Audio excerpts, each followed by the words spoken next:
there were some movies by a director called Vijay, Anand. Okay. So in these movies, most of the movies were based on such suspense and crime thrillers. So I tried to pick up a thing or two from those movies. Tell us about the setting up of, the premise and using Baxiganj as a trope. Yeah, actually the name Baxiganj, I got it from a poem of Rabindranath Tagore. I'm a geologist, so I have been to a lot of such small places. So those places, I tried to pick up something and put them in my story. So that is how the fictional town of Baxiganj was built. Communist literature in the sense that there were books like Karl Marx's Capital. Yes. So that was available there. Yeah. So those things. And the Russian authors of. Yeah. The Russian authors, there was a book fair there. So in those books, there was just the stalls used to come from Russia. Okay. And sell those books. I had read a lot of Dostoevsky, Okay. Tolstoy. Those books were available in English, in original versions. Right. So that was that. So that was the thing. Right. But then my entire, my ideas changed when I read George Orwell. Hello, Booknerds. We are here at TBistro Sports Cafe shooting for this episode, and it's going to be super interesting because the book at hand is a genre which I appreciate a lot. It's crime thrillers and with a bit of humor, so it is always fun if it is that. The book is called The Affairs of Baxiganj by Subhobroto Mazumder. In the episode, we discuss a lot of things, including the writing tropes of crime thrillers, the influences of the authors that include, 70s and 80s Hindi Bollywood movies and Agatha Christie, and of course his influences growing up, where he has read a lot of Russian literature as well. So all those things have been discussed in the book, including a slight, book discussion about the what's in the book. So watch it. Let us know in the comments whether you liked the episode or not. How can we improve it? And enjoy this. And do also let us know what are your favorites in this genre, which is crime thrillers. So I'm pretty excited. Welcome, Subhobroto. And thank you for making time for this. And the theme and the questions I'm going to ask you today is going to be about crime and, of course, your journey into this. This is your debut book, I believe, which makes it even more special. And you have started with crime. So that is super interesting. And first of all, let's talk about your influences, because for writing crime, you need to read a lot of crime also. Right. Because it's not easy to write crime. It's all about, maintaining that aura, that sort of ambience in the novel. And if that is not done by the writer and there is not that tinge of humor in the book, then it is kind of, sort of gets a bit monotonous in tone. So what are your influences like? And then we'll get into the good stuff. Yeah. Actually, when I was, growing up, I used to watch a lot of movies. So in that days, there were only Doordarshan coming in. So at that time, there were some movies by a director called Vijay Anand.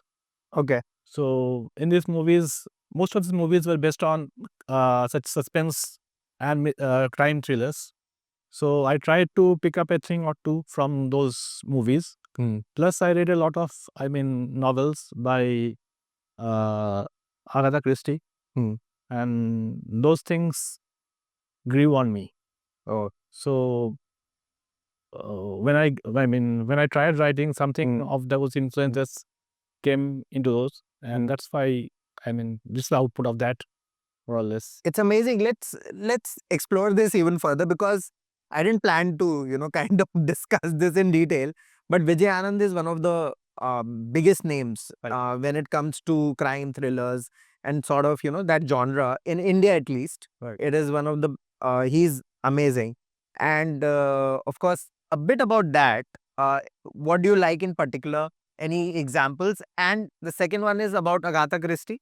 Any particular novel that you were very impressed with, or a particular instance? So both we would love to explore in detail. One of the movies of Vijay Anand that I liked very much, I mean, it left a big impression on me. That was Jewel Thief. Jewel Thief. Okay. Yeah.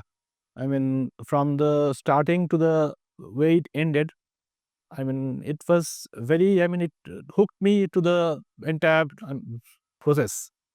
And something, I mean, I got something from that I wanted to really reproduce somewhere later. Okay. So I tried to put some elements in this book. Okay. So that was it. And another thing I liked was Hitchcock's North by Northwest. Okay. So both these movies were similar in some aspects. Okay. So that was something I tried to pick up and put in this book. Okay. And regarding Agatha Christie, the best I liked from her was The Murder in Orient Express. Okay. So I mean the entire thing and how the process ended. The iconic. Yeah. And The Mousetrap, both these books. Okay. So I like those. Okay. Okay. So Awesome. I think the influences speak for themselves. right. And I'm sure that, these influences have shaped the way that how you think, how you write. And it was pretty evident in the book as well. It was very evident. And I could feel if someone doesn't have the influences and then he or she writes those novels, it becomes very pseudo, and you can kind of, it's very palpable that, somebody's trying to, write the crime genre. So congratulations on that. I literally put those things in the book. I mean, the names of Jewel Thief, North by Northwest. Of course. Are both all in the book. Yeah. All those, 70s and, all those influences are there. And my next question, coming up question will be about that, because there are lots of names from the Esther era, Right. which you have put in there. And that is quite good because it's your influence. I mean, you can't be talking about 2023, 2024 influences when you are born and brought up in a different era. So that's a good thing, I think. So that makes the novel more authentic. Okay, let's talk about the book also first, and the Affairs of Baxiganj. First of all, about Baxiganj, it's a small town. We are in a small town. We are in this wonderful cafe, TBistro, sports cafe. Yeah. And it's bang in the middle of Dehradun, which is a small town, or at least it used to be. That vibe is sort of going away. But similarly, Baxiganj is a small town. You have been born and brought up in Durgapur, right? Can that qualify as a small town? Yeah, it's smaller than Dehradun. It's smaller than Dehradun, so it's a small town, right? Yeah. So Baxiganj, it's a fictional town. It's a fictional town. So it gives a lot of opportunity to sort of explore a lot of things, because everybody. So if we walk out in Dehradun, somebody knows somebody and everybody knows everybody. Right? It's that kind of situation. So it gives a lot of opportunity for intrigue, a lot of, simmering repercussions of relationships are there. And they are very, you can feel them. If something bad happens in a small town, everybody knows. It's not like a metropolitan where nobody is worried about nobody.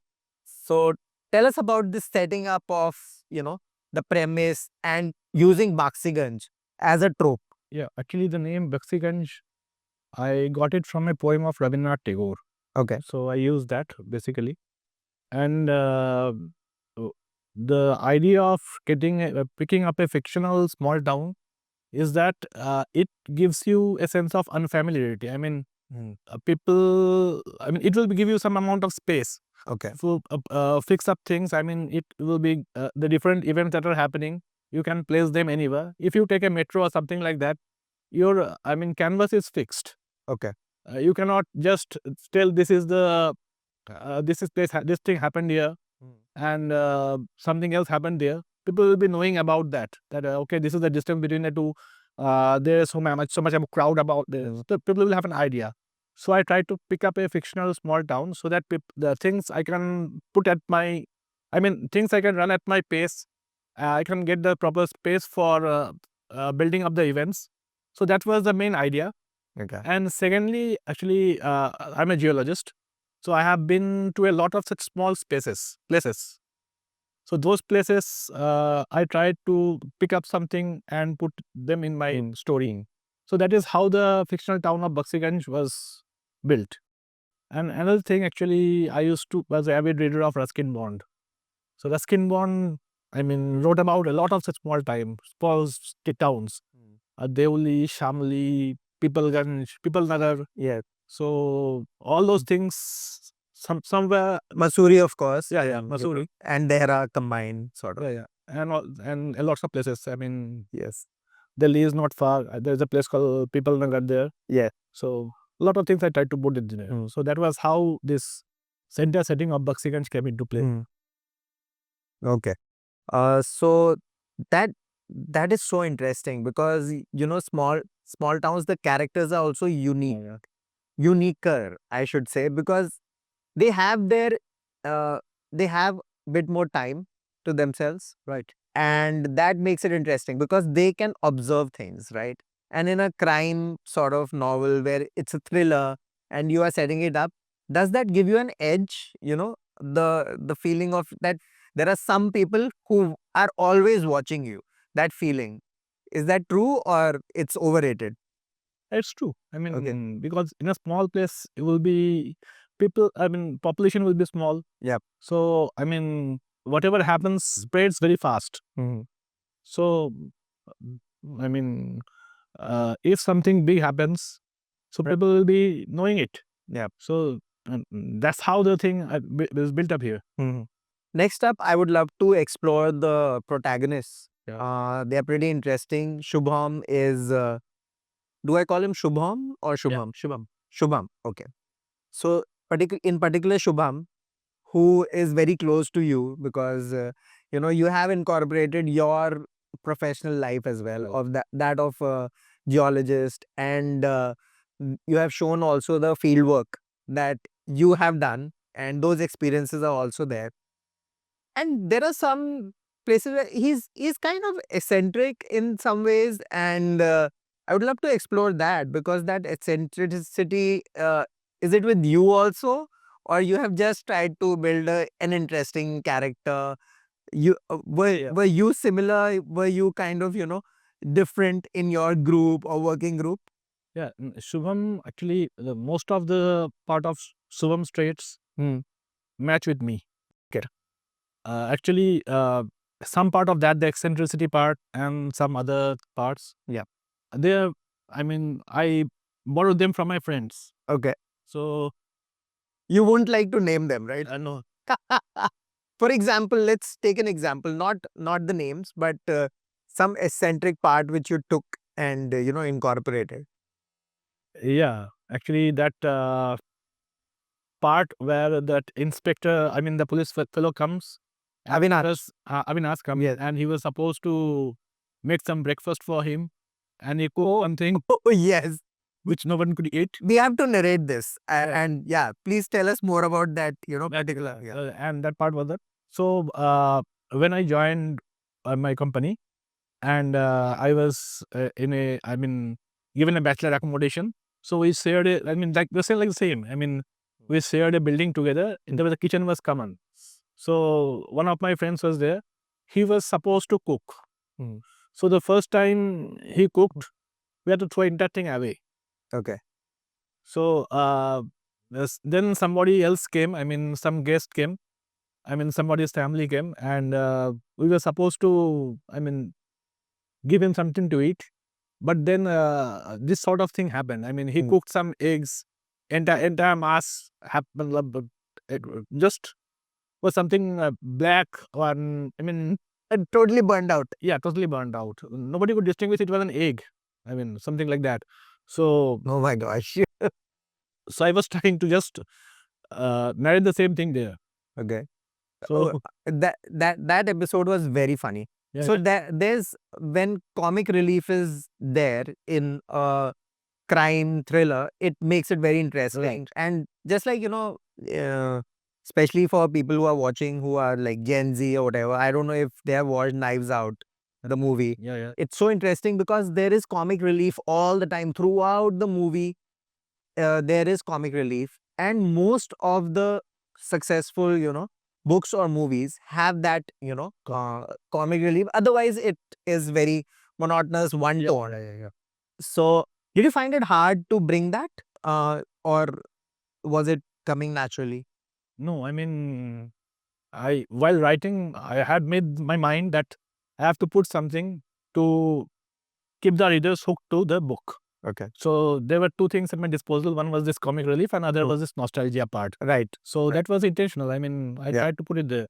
And it was very interesting that one character was also throwing around Urdu words. Yeah. So that was very interesting. That where did you pick it up? And we do it, of course, but it was very, Zine Ilahi and all those words. It was very interesting for me. Would you like to shed more light on that? I was in my hostel in Roorkee. Okay. So I had my roommate who was like this.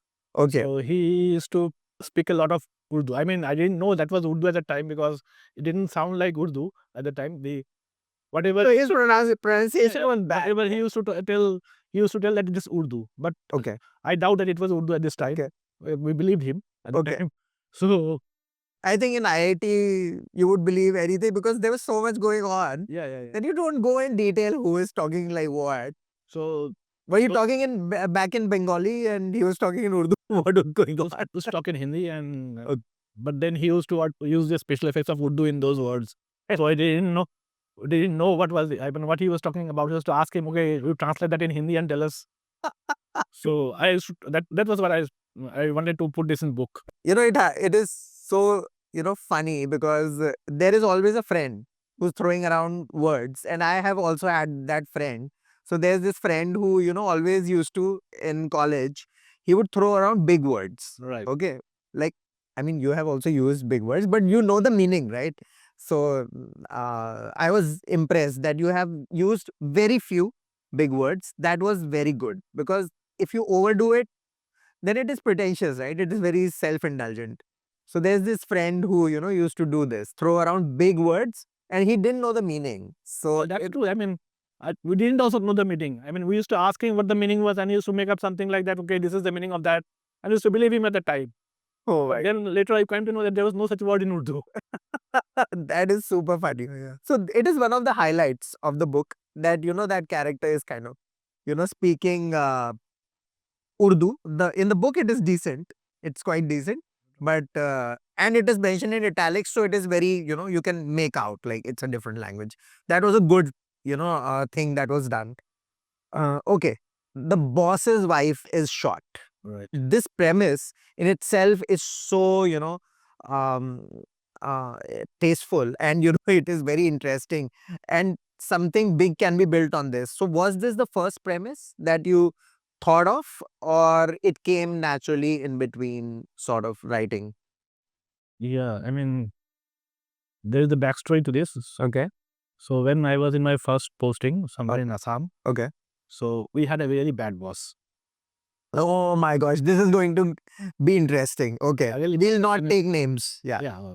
So the thing is that I didn't want to go to office Okay.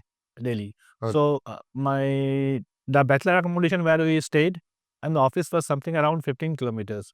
So we had to catch a bus and go there. Okay. So entire the distance of commuting, I used to think about him. Oh. So he was Has to go affecting you mentally. Yeah. I again have to go and meet him. I mean, I have to spend again 5 days. It's a 5-day weekend, 5-day week. So 5 days I have to spend with him. Something like 5 that. days. Yeah. Okay. A 5 days week it was. Yeah. So if I just uh, living out on the weekends, sometimes used to even go on weekends also. So that was a very bad time. Okay. Of my service life. So the thing of killing my boss. Oh my gosh. It came at a time. So somewhere I mean, just skip that part and killed his wife. Oh, nice. This is such an awesome premise. Okay, guys who are watching, everybody who's watching, I know you have always, thought of, doing that, killing your boss, but you haven't. So don't do it, but read the book to know more. And you can just skip the part and, kill the boss's wife. But, this is a very funny premise, but, this, all this has been amplified now. in 2024. We have seen so many episodes happening. The ENY case, there are so many things happening. There are several banks that have been, kind of, uh, have exhibited this behavior. I mean, not the banks, but the managers, the bad managers. So, what is your opinion on this? Because it has resulted in dire consequences. All right. So, I mean, your work has to be such that you can have a time for your own. Can have your own time. I mean, Right. at least, if you work for 8 to 10 hours, the rest of the time you have with you. Yeah. But if your work is such that even after your office, you have to take it home and do it again and again, so it in the morning. So it will put a lot of pressure on you. So that sort of life I've led that life when I joined, but that will be affecting you, and in later time there will be some amount of that in you, and you will feel bad for that. I mean, by the time you missed, because that is the prime time of your life when you have joined your office. Yes. You're excited, right? You're so excited. And the energy is high. Yeah. Somewhere or else it will be killing your motivation for your job. Yes. Yes. So So how did you kind of, break through? Because it must have been tough. And what about now? Are you a manager now? Do you manage people now? Yeah, And how manage people. have you tried to, rectify all of that? Yeah, I mean, those things, I mean, try to give my whoever is under me. I mean, Okay. people under boys under me. Huh. I try to give them any leeway. I mean, do your job, do your job within your time, and try to relax. Right. Even Right. in the office, I try to make them as comfortable as possible Right. in the jobs. Right. So I don't want to be like my boss. I mean, I don't want anyone else to write a novel and kill me or kill my wife, something like that. Yeah. Good work. Good work. It's a smart move. It's a selfish move. Yeah. You don't want to be killed by your, juniors. Yeah, people. I mean, want to people, whoever is under me, to remember me as a good man. Absolutely, absolutely. Such a fine line, actually. And I have had bad bosses, and a couple of them, interestingly, had same names. Okay, I can't name them, of course, because they'll know if somebody sends them a clip. But they had same names. Okay, so I am afraid of that name now. So if I'm approached by someone like that with the same name, I'm like, okay, I'm not doing this. I'm not collaborating with you. So it has left such a mark. And you're so right. I can feel what you must have felt, because you're always thinking like that. You're looking at your phone. Oh my God, if he'll call, this moment of mine where I am having fun will be ruined, right? So how long did this happen for you? If I may. It's about 3 years. 3 years is a long time. Yeah. And it was similar for me. It was maybe 3 to 5 years for me, and with couple of bosses. But it really breaks you and breaks your self-confidence. But I'm glad that we have made comebacks. So, and having great coffee in this wonderful cafe. Okay. The structure of the book is quite interesting, very Pulp Fiction like. I hope you have watched Pulp Fiction. Yeah. So when it first came out, everybody was like, what the heck is going on, right? Nobody could understand. And then it became such a cult. Then this trope has been adopted by many. I mean, it was adopted earlier also by novel writers, but in the movie format, it was never kind of, done well. You have done a similar thing here. The chapters are named in a similar manner, you know. The inflection point is, of course, the boss's wife is shot. But then after that, you have named the chapters in a way that one day after the incident, second day after the incident, and the characters are different. Right. So you are kind of challenging the reader also in some ways, because there is mixed sort of timeline. Right. So does it make it tough for a reader? Do you like that yourself as a reader? Yeah. What I wanted to do is that I wanted to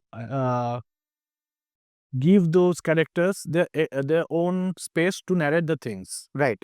So what they feel about each other, what they feel about the entire incident, I wanted to put that in the book. Okay. So maybe for a reader, it may initially appear to be confusing. Yeah. But once he goes along with the goes further in the book Right. or delves deeper, Yeah. there will be a sense of flow. I mean, he or she can get it. Okay. So I think that, I mean, anyone who tries that, Hmm. he or she will be getting a better space for the protagonist or the different characters' narrative. Right. So that will be helping finally to build up. It gives more space for all Right. characters. Yeah, yeah, Okay. Okay. That makes sense because otherwise only one protagonist is in the limelight and then, Right. it doesn't, end well for the others. Some of the parts were quite interesting, and I'm sure I'll talk about it later. But is there any one thing which you wouldn't do as a writer, as an author? Of course, there are so many things that you would like to do in future novels. And there is an upcoming sequel also you mentioned earlier as well.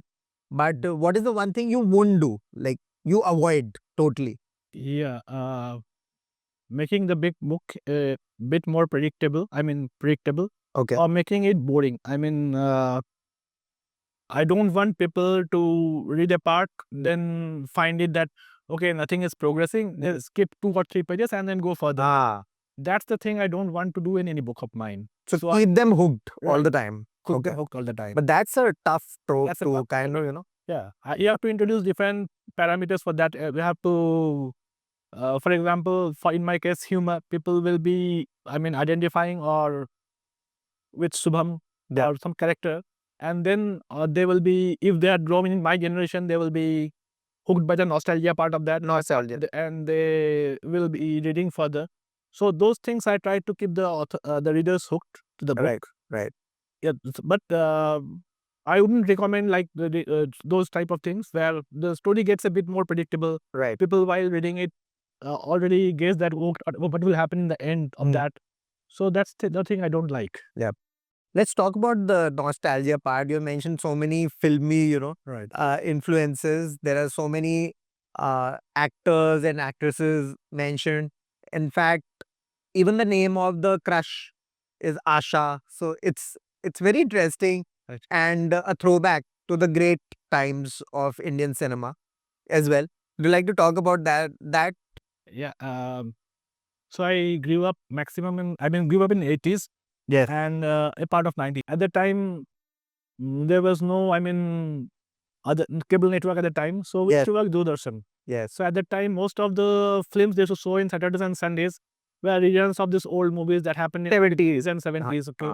And the heroes that used to come in were of those generation only. Yes. So I grew up watching those Devanan, Sammi Kapoor, and people like Viswajit Joy Mukherjee. Yeah. And Shammi Kapoor has been mentioned once because one of the characters used to wear clothes like, the demeanor was like Shammi Kapoor, right? right, I forget the name of the character yet completely, but yeah. Subham. Shubham. Yeah. Shubham wears those kind of clothes, right?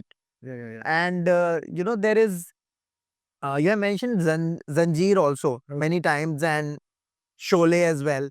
So That was a very iconic scene. I mean, the scene I mentioned in the just start of the book.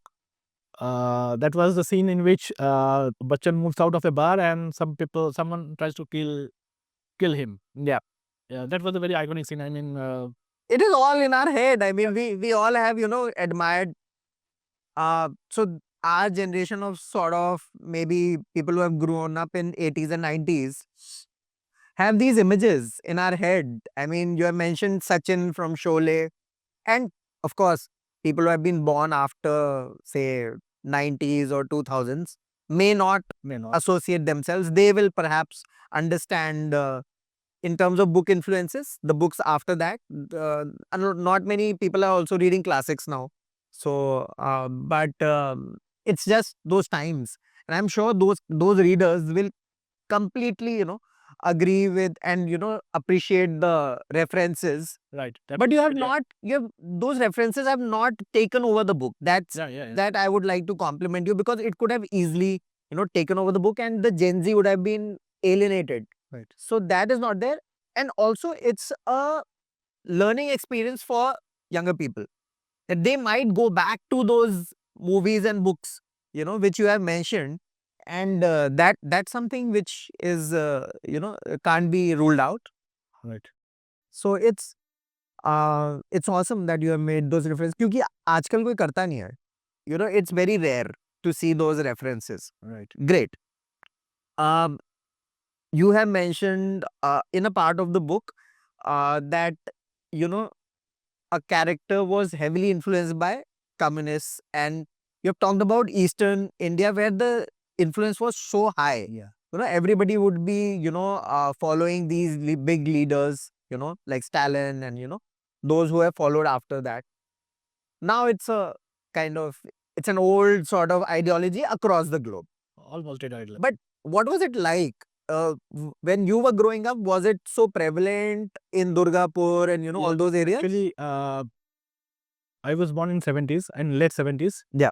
So Durgapur as a town was built somewhere in 60s. Right. So it was based on a plant. I mean, there was a Durgapur steel plant, and the entire city was built up around that. Yes. So since Durgapur was a new city, people from villages around that came in and settled there. Okay. So the people who used to work in those plants and factories, they had a sense of this thing that they used to work together to build up the city. So at that time, while building up the city, this influence of communism was very much there. I mean, the entire thing, you can see that it was the communism was, I mean, you can say major part of in the what?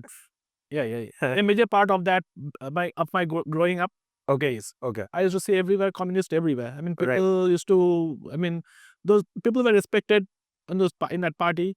Right. And they used to govern everything. Now those things are gone. But at the time, it was very much influential. Okay. So I had seen those things build up. So and there were, I mean, communist literature available everywhere. Yes. People used to go and read those.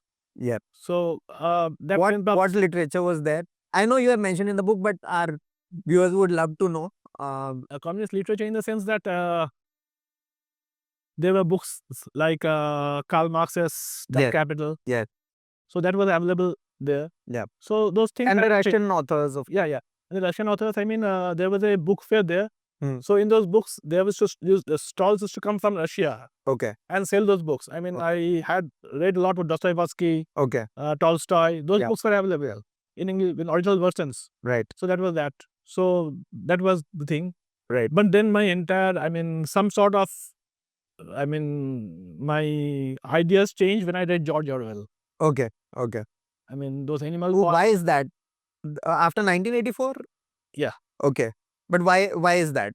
Why would that change it? I got to know about, I mean, while a society is being built up, communism is fine. Right. It has to build up the society. But once your society has been built up, yes, then if you carry on with communism, the one thing that will creep in is corruption. Right. So that thing destroys everything that you have built. Okay. So people, I mean, people will depend on others that, okay, they will do the work. I will not do it. So it is someone else's work. So that thing will ultimately creep in. So that thing destroys everything. Okay. So you can carry on with communism up to a part. Right. Beyond that, it doesn't work properly. Okay. Maybe again, society, if it's somewhere, it breaks down, and then you have to rebuild it. Maybe communism will again come into play. Right. Other than that, would you say that if in the current situation, if we look at it, that capitalism has kind of, has become a bit arrogant? I must say that if capitalism goes like this and becomes arrogant to the, people who don't have much, then this will give rise to communism again, because, if that formula hasn't worked, people are always looking for something new, So do you think there should be balance between the two to kind of keep things in? No, if you go to an extreme communistic belief, then I don't think that will not work properly. I mean, there will be sort of dictatorship. I mean, it will be almost a mirror image of what is. And it has happened. It has happened before. So what you need is a balance between those two. Right. I think in India, we have kind of tried to achieve that. Yeah. And it is there. Left of center or something like that. Yes. Something like that. It may work. Yes. Cool. That was interesting. I never thought we'll be talking about this, but quite interesting that we are talking about it because it was mentioned in the book. But yeah, what else? I think so. Your favorite books, that would be a good way to kind of conclude the podcast because most of my questions have been answered. Um, Anything that I didn't like in the book, I would say the what do you call, the entire production of the book could have been better. Right. Just my thing. But uh, the content is amazing. The production is, I thought that it deserved better, to be honest. Entire thing is package dependent. I mean, this is Yeah. a self-published book, so whatever I could afford, Absolutely. this is Absolutely. But kept with I'm just saying, as a reader who doesn't know about the, what do you call, it. the behind story, the BTS, I would love that such a story comes out in the best way possible. So that's just my thing. I have higher expectations. So maybe in the second one, Yeah, maybe we could look at, or you could look at, sort of improving on that. yeah. And yeah, the production was the letdown for me in the book, but a great read nonetheless. So I don't think so that was the problem from your end, to be honest.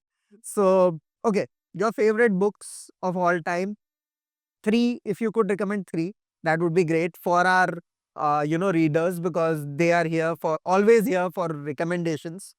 Yeah, So, yeah. one book I like very much was Catch 22. Catch 22. It was Okay. crazy. I mean, it was just about a book about the when in a time frame of, I mean, when the World War II ended. Yes. So there was a character called Yusarian. Yes. So he just find out how the, I mean, senseless thing war was, but he just couldn't opt out of how to get out of this thing. Right. So it's entire thing is about that. So again, there was humor in that, and that humor helped to build up the story. It was a sort of satire. Okay. So I like that. I mean, like that book. Okay. Another book I liked was Alchemist. Alchemist. Yeah. Yeah, and the third one I read recently is that Silent Patient. Which one? Silent Patient. Silent Patient. Yeah. That was wonderful. I think there was a lot of hype around it also, but it lived up to the hype. Yeah, For like me. that book. Because the whole, I just couldn't guess the ending of that. And yes, it's very. we're not giving endings in this podcast, not of this book and not of that. But I mean, there has been a lot of time, but still, people pick up books anytime. It's not as if that it is launched in 2022, 23, and people won't pick it up in 2030. So giving spoilers is always bad. So I believe that we shouldn't do that. But the asylum scenes, Right. especially when they are sitting in a circle and this one character sort of jumps on and even the first chapter itself, the setup, it's so amazing. It's so amazing. Yeah. So I think so that's one classic, I believe, future classic at least. So yeah, great recommendations. Thank you so much. And if you would like to give a message, look into this camera and you can give a message, and after that I'll conclude the podcast. Anything for the readers, you can say it to them directly. Just please read my book. Yeah. I will find it interesting, and it will keep you hooked till the end. And you will be wanting more of that. That's all. Awesome. That's a clear message. Guys, read the book. Leave your reviews on Amazon. This is the book cover, and you won't be disappointed. It's a very short read. That's very an advantage. Just 120 pages. You will finish it in a jiffy. If you are a new reader, you might take 3 hours, maybe 3 to 4 hours. You may take time, but if you are a reader who keeps on reading, a mature reader, you will finish it very quickly. You will have fun. It's a great weekend read to just Netflix ke bajaye read this. Okay. And what else? Okay. When you can always tell us what did you feel about the book, the podcast, in the comments on YouTube. Our YouTube is at Booknerds, and you can always follow us on Instagram, the Booknerds Podcast. It's at Booknerds Podcast. You can follow Subhobroto at Subhobroto007. Shubham 007. Subham, Acha. In Instagram? the Instagram. Yeah. Subhobroto 007. Shubham 007. Shubhobroto 007. Subhobroto 007. We'll leave it here also. Niche. You can have a look. And yeah, that's about it. If you want to watch our previous podcast, you can go to our website and watch them at podcast.booknerds.in. So, वहाँ पे सारे podcasts हैं. And do tell us how we can improve the format, how we can improve, uh, everything about the podcast. So, yeah. Read a lot of crime novels. They deserve your attention. And read The Affairs of Baxiganj. And till then, happy reading. And we'll see you on the next one. Thank you so much.